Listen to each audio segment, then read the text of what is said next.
Conoscere, apprendere, formare. Tutto questo è il Learning More Festival, un festival per imparare ad imparare. E noi di Radio FSC-Unimore lo racconteremo in diretta su Twitch.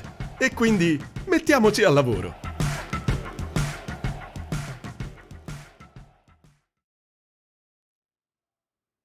E benvenuti sempre qui da Spazio F per il Festival Learning More.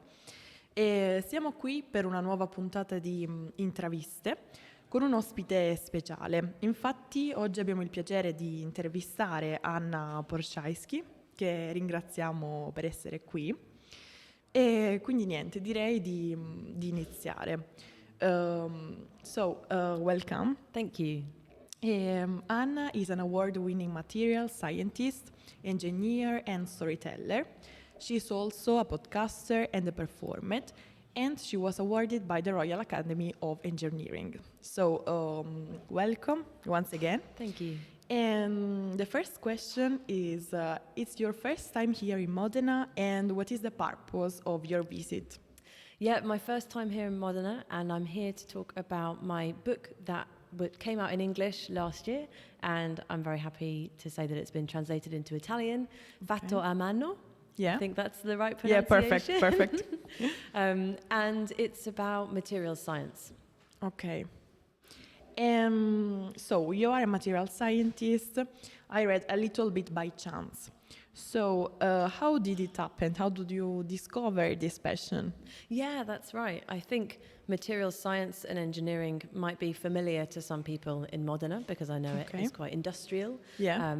But in England, people haven't really heard about it. There are only 7 universities in the UK that offer material science as an undergraduate degree. Mm-hmm. And when I was at school, I hadn't heard of it either. The way that I got into it, though, was that when I was at school, I applied to university to study physics. I really liked maths, I liked science, so physics seemed like a good idea. But one of the universities that I applied to was Oxford University, and in the year that I applied, the Department of Materials were very low on applicants, sort of less than one person per place sort of thing. So they wanted to increase the number of people that were applying. So they invited the people that had applied for physics to apply for material science as well. And I wanted to increase my chances of getting a place to study there.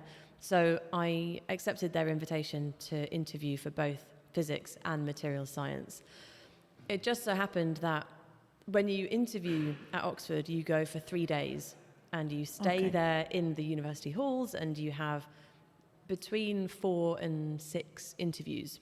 So it's hard, very hard. Very hard. Okay. Yeah, it's a whole big thing.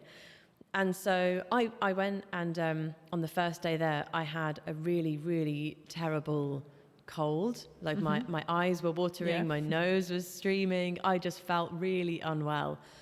So for the first few days that I was there, I did my physics interviews, struggled through trying to answer the questions that they were asking of me. And on my final morning, there was my material science interview. And it was very, very different for a few reasons. The first was that it wasn't in a sort of old office setting where there was sort of quite intimidating professors sort of grilling me about physics. It was very informal, very friendly. And the interview was pretty much just they put a lump of metal on the table in between us and said, talk to us about this. You know, how do you think this was broken? What metal do you think it is? What might it have been used for? And it was a really enjoyable experience. Anyway, fast forward a few weeks and it was Christmas Eve and the post came flopping through the door onto the doormat. And I opened up the letter and they offered me a place to study material science instead of physics. So I went to university not really knowing what material science was at all, but I accepted the place nonetheless. And it turned out to be a very happy accident. Okay, so maybe from theory to practice, I understand. Exactly.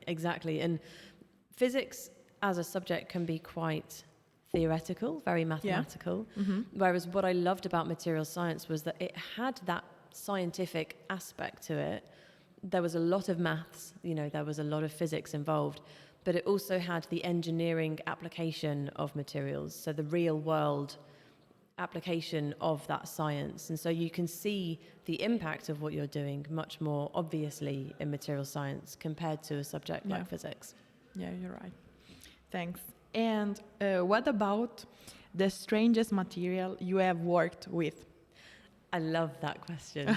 The strangest material. Well, probably I would say it's a material called ferrofluid. Have you heard of this? You might have seen it on the internet. It looks really strange. It's a liquid. Okay. It's sort of black in color, very shiny, and it's magnetic. So it's a magnetic liquid. So if it's just, if it was sitting between us on this table, it would just look like a kind of oily black liquid. But if you brought a magnet next to it, the liquid would move in response to being near that magnet. So it would kind of, when you put a magnet near to it, it kind of forms this spiky ball, and it moves in a very odd way. And I worked with this liquid when I was doing some of my scientific research about making what are called smart materials. And these are materials that react to the environment in some way. So you might have seen materials that change color if they get hotter or colder. That's an example of a smart material. And ferrofluid is another one. So it moves in response to a magnetic field being near it. So that's probably one of the strangest that have ever worked with. Okay. And then I would like to ask you, you want to spread what you have learned. So you have made TED Talks, podcasts, books. But in your opinion, what is the most effective way to spread your knowledge in a society that seems to be distracted?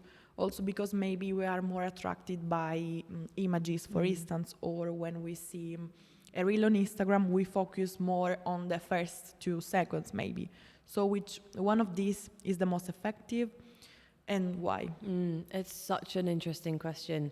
Because now what I do, as you say, is try and spread the word of material science in the public. And what I always try to do is to think of my audience, think about, who they are, what they know, and what do they want.